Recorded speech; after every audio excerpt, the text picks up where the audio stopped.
Qu'est-ce que je vais bien pouvoir écrire pour les emmerder encore? Est-ce que vous êtes déjà demandé pourquoi est-ce qu'on utilise le terme lesbienne? Est-ce que vous avez déjà entendu parler du saphisme? Personnellement, j'ai longtemps cru que c'était l'insulte désignée pour les homosexuelles femmes, jusqu'à ce qu'un jour en cours on nous parle de Sappho. En fait, le terme lesbienne désigne dans un premier temps une habitante de l'île de Lesbos, d'où est originaire Sappho, et le terme saphisme, comme vous pouvez, je pense, vous en douter, en fait est directement dévié du nom de cette poétesse du 7e siècle avant Jésus-Christ. Enfin, on n'est pas sûr, mais bon, vous allez vite vous habituer à ces approximations, surtout lorsque je ferai une vidéo sur la supposée vie d'Homère. Bon, donc vous savez que c'est une poétesse du 7e siècle avant Jésus-Christ, mais en réalité ça nous avance pas beaucoup. En fait, il faut savoir que Sappho, c'est vraiment la référence de femme poète. C'est pour vous dire, à une certaine époque, au même titre qu'un homme poète, on l'appelait un Homère, une femme poète, c'était une Sappho. Et oui, qu'est-ce qu'il y a? Mon style est subtil, ma lyrique est fantastique, Platon m'appelle la 10e muse. Je n'avancerai pas sur les dates auxquelles a vécu Sappho, parce que du coup c'est assez approximatif, on a des chercheurs qui ont travaillé dessus et qui n'ont pas encore statué de date précise. Mais il faut savoir que le 7e siècle avant Jésus-Christ, c'est un siècle après la supposée vie d'Homère, donc date à laquelle on marque l'écriture de l'Odyssée et l'Iliade, et c'est 2 siècles avant la vie de Platon, ce célèbre philosophe qui nous a écrit beaucoup d'œuvres avec Socrate comme personnage principal. Pour vous dire, les 2 premiers, Homère et Sappho, sont datés de l'époque de la Grèce dite archaïque, alors que Platon est lui placé dans l'époque de la Grèce classique.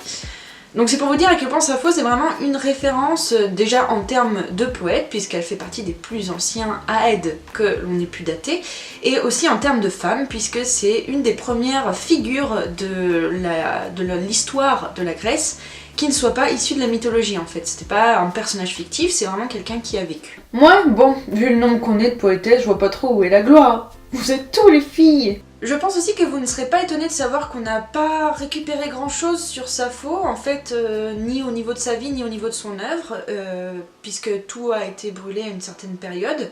Si ça vous intéresse, je peux faire des recherches sur ce sujet, vous en reparler. Je sais que nous, en cours, c'était quelque chose qu'on citait assez souvent, cette période où on a brûlé énormément d'œuvres antiques pour faire des sélections. De Sappho, nous n'avons récupéré que des fragments et un poème entier qui est une ode à Aphrodite. Quoi?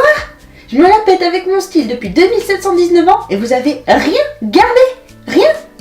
Ah si, mon ode à Aphrodite. Toi dans le trône d'arc-en-ciel, immortelle Aphrodita, fille de Zeus, tisseuse de ruse, je te prie de ne point dompter mon âme, ô vénérable, par les angoisses et les détresses, et de me ramener moult filles, encore des filles. Pour moi, ce qui est important de savoir sur Sappho, c'est qu'elle a été utilisée par de nombreux auteurs après sa mort, déjà en Grèce antique, au point où ils en ont fait une sorte de légende. Surtout qu'en plus, la notion d'histoire en Grèce antique, elle n'est pas du tout la même que celle qu'on a aujourd'hui, ce qui fait que c'est un peu difficile pour nous de démêler le vrai de la fiction. On la donne notamment comme inventrice de pas mal de choses, donc notamment des modes ou des styles de musique ou de poésie, puisqu'il faut savoir qu'en fait à cette époque-là, une poétesse ou un poète, c'était quelqu'un qui s'accompagnait d'un instrument pour déclamer sa poésie. Il y avait d'ailleurs des règles très strictes au niveau des créations de strophes, mais ça si vous voulez je vous en reparlerai une prochaine fois. Enfin, il faut savoir que Sappho était une poétesse lyrique, le lyrisme c'est un style de poésie, et on la donne comme inventrice de beaucoup de styles qui découlent du lyrique. On la donne aussi comme inventrice du plectre, le futur médiator qu'on utilise aujourd'hui pour les guitares électriques notamment. Et quelque chose de plus notable, on l'associe à un mythe assez célèbre, mais ça je vous en reparlerai quand je décortiquerai avec vous les textes des Héroïdes d'Ovide. Donc c'est un auteur romain. Ce mythe dépeint une scène où Aphrodite se jette dans la mer du haut du rocher de Leucade, c'est une zone géographique de la Grèce antique, par amour pour Phaon. Il semblerait que Sappho ait écrit un poème dans lequel elle s'associe à la déesse, ce qui fait que de nombreux auteurs en fait l'ont mis elle comme personnage principal à la place d'Aphrodite. Leucade? Mais qu'est-ce que je serais allée faire là-bas? Je viens de Lesbos? Non mais littéralement, c'est le bout du monde pour moi. Non mais qui sauterait pour un homme? Aphrodite, je veux bien, mais faut pas pousser. Sappho a également beaucoup servi pour la comédie attique, où évidemment, plus ses mœurs étaient dépravées, plus drôle c'était. Le terme attique désigne une zone géographique qui était la zone la plus connue à l'époque de la Grèce antique, et je vous invite du coup à vous habituer à ce terme parce que j'utiliserai très souvent. J'aimerais plutôt m'arrêter sur son lien avec l'homosexualité féminine et ce qui représente pour moi une sorte d'émancipation des femmes, ou en tout cas une montée en pouvoir de celles-ci. Durant la Grèce antique, il y avait une pratique culturelle et d'enseignement qu'on appelle la pédérastie.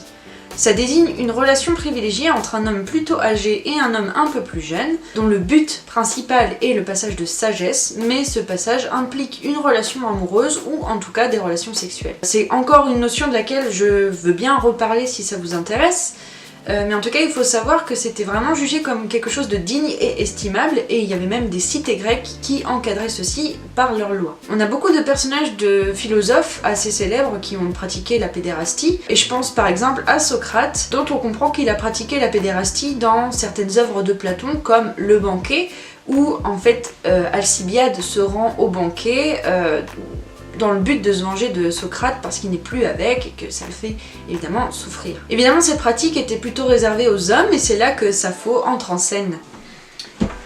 Je suis Beyoncé, on va pas se mentir. Sur l'île de Lesbos, il semble qu'elle ait été chargée d'éduquer les jeunes filles. Elle a en quelque sorte dédié sa vie à Aphrodite et sous les auspices de celle-ci, elle leur enseigne les bonnes qualités d'une épouse. Et du coup, tout ceci en pratiquant la pédérastie. Les fragments et poèmes qu'on a de Sappho sont assez clairs sur son amour et son désir pour les jeunes femmes, et elle y exprime même sa souffrance lorsque celles-ci partent pour se marier. C'était déjà assez exceptionnel qu'une femme ait ce genre de rôle auprès de jeunes filles, mais la chercheuse Marie-Jo Bonnet, qui travaille sur l'amour entre les femmes, va encore plus loin dans son analyse de l'engagement de Sappho auprès des jeunes femmes. Elle y voit dans l'engagement de la poétesse auprès de ces jeunes filles, notamment à travers la formation d'un tiaz, une forme d'initiation à la liberté. Le tiaz, ça a deux significations en Grèce antique. Dans un premier temps, ça représente le cortège qui accompagne Dionysos dans ses pérégrinations, cortège qui est composé de satyres, de ménades. Les ménades sont des femmes qui sont prises du délire dionysien, donc elles n'ont en quelque sorte plus de barrière morale dans leur adoration du dieu, elles hurlent, elles exultent. Et il y a même certains mythes ou auteurs qui disent que ce sont les nymphes qui ont élevé Dionysos. Attendez, je vous fais la ménade. Sex, drug and rock'n'roll, bitches. Dans un second temps, un tiaz, ça représente un groupe de femmes qui adorent un ou plusieurs dieux via un culte à mystère. On appelle ça un culte à mystère pour deux raisons. Déjà, la première raison, c'est que à l'époque, il fallait être initié pour pouvoir faire partie du culte, pour avoir accès aux pratiques. Et que du coup, cette forme de transmission un peu secrète et orale a fait qu'on a aujourd'hui perdu la plupart des rites qui étaient pratiqués dans ces cultes. Il faut savoir que dans les textes déjà grecs, c'est le mot mystère qui est utilisé pour désigner ces cultes. Mais bon, bref, revenons à Sappho. Elle aurait donc initié ses filles au mystère d'Aphrodite, ce qui demande la pratique de l'éros du corps et de l'esprit. Donc quelque part, l'apprentissage de la beauté au sens profond du terme. Elles apprennent le théâtre, la danse, le chant et la poésie, ce qui leur permet d'avoir assez de savoir pour se placer en égal de n'importe quel autre membre de la société.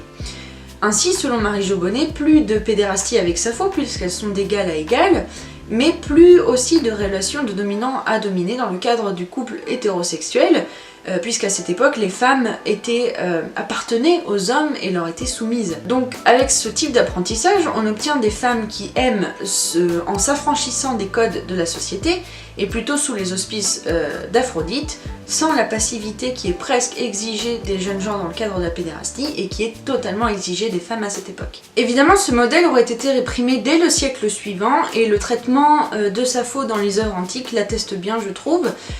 Donc je pense notamment à la comédie où elle est tournée en ridicule, mais également à de nombreux auteurs antiques qui ont tenté de normaliser sa sexualité, en mettant en avant son côté hétérosexuel. Donc pourquoi est-ce que je vous parle de côté hétérosexuel? Donc je pense notamment au mythe du rocher de Leucade, où Sappho aurait sauté de ce rocher par amour pour Phaon, qui est un homme, mais également on a des fragments qui attestent du fait que Sappho avait une fille qu'elle a nommée du nom de sa mère Cléis, et qui du coup, selon certains auteurs, prouverait qu'elle a un mari. Mais quand bien même Sappho aurait eu un mari, en fait ça ne l'empêche pas de pratiquer la pédérastie avec des jeunes filles, notamment les hommes qui pratiquent la pédérastie sont souvent mariés et ça ne pose aucun problème.